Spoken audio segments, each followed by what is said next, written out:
What's up, fight fans? This is JD of Bvtvnews, and I'm back to give y'all the latest and greatest news in the sport of boxing, man. With that being said, man, let's talk about the final face off that we got from the zone between Mr. Anthony Joshua and Mr. Francis Ngannou.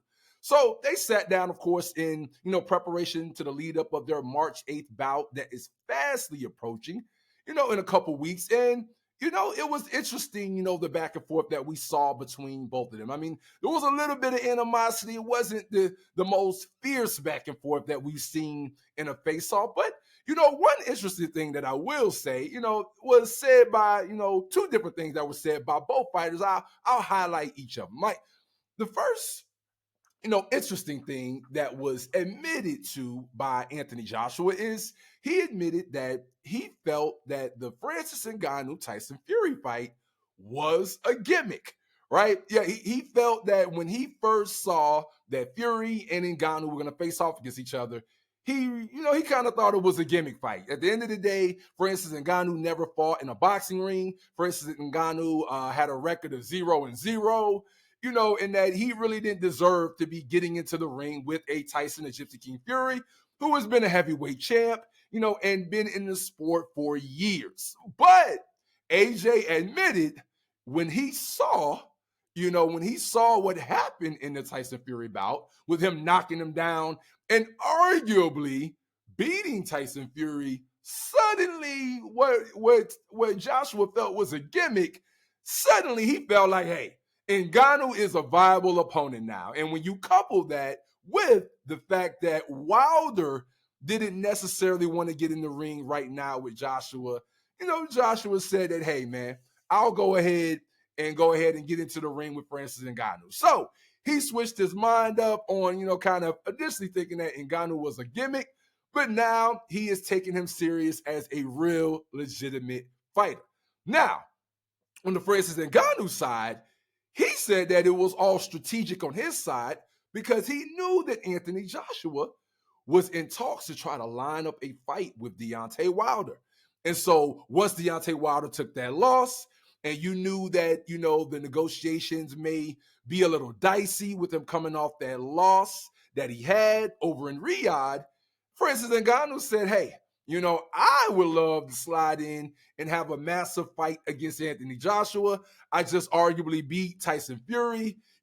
How great of it, for me in my career would it be for me to have the opportunity in my first two bouts to face off against, two of the top three heavyweights in the sport. Because right now, if you have Alexander Usyk, Tyson Fury, and Anthony Joshua, you got Ngannou that after March 8th, he will have legitimately faced two of the three top heavyweights in the sport right off the bat.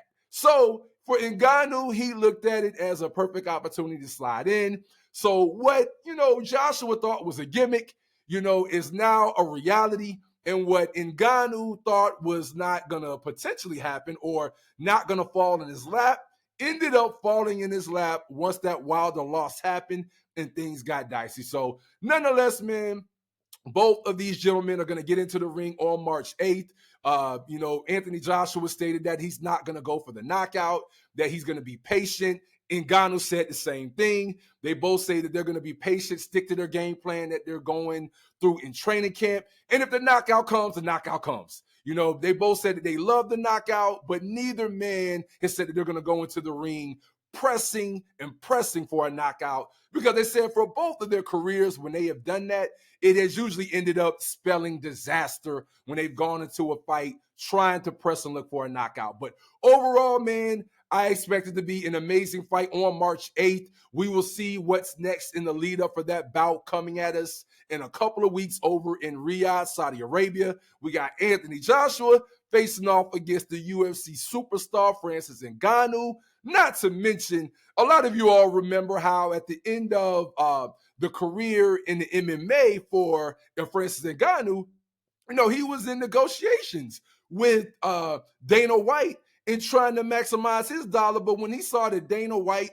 wasn't really ready to pony up top dollar, he said that he was going to transition to boxing. And man, who would have thought that Francis Ngannou would cash in boxing with Tyson Fury and Anthony Joshua back to back, which he's talked about how that has dwarfed his paydays in the MMA. Just this Tyson Fury bout and then now this AJ bout, Ngannou will have dwarfed those salaries of a lot of his last fights in the MMA just with these two fights. So salute to Ngannou, man, making that transition over to boxing, and it all worked out for him. Salute to AJ, who was looking at this as a stepping stone for hopefully a setup for a world championship bout later on this year. AJ definitely has his eyes set on either Tyson Fury or Alexander Usyk, even though he lost to Usyk twice.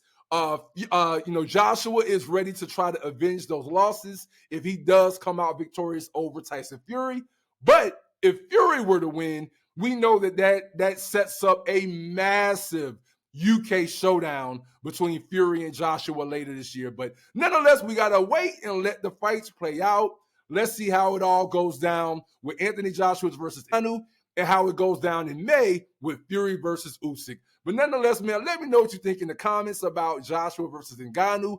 How do you see it going? Do you think it will be a knockout by AJ? Or do you think that Ngannou has the chops to take this the distance and make it dicey just like the Fury bout? But nonetheless, let me know what you think in the comments, man. This is JD of BVTV News, and I'm going to keep giving y'all the latest and greatest news in the sport of boxing. Till next time, man, I'm out.